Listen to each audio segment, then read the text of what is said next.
Here are cholinergic agonists, which are divided into two types, direct-acting and indirect-acting. Direct-acting include 4 medications, ABCP, while the indirect-acting include 5 medications, E and DEP. The ABCP for direct-acting cholinergic agonists are A, for acetylcholine, which is not used therapeutically because it is destroyed rapidly by acetylcholinesterase.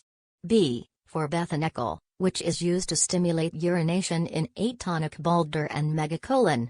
C, for carbachol, which is used locally to treat glaucoma, and P, for pilocarpine, which is used to promote salivation and to treat glaucoma.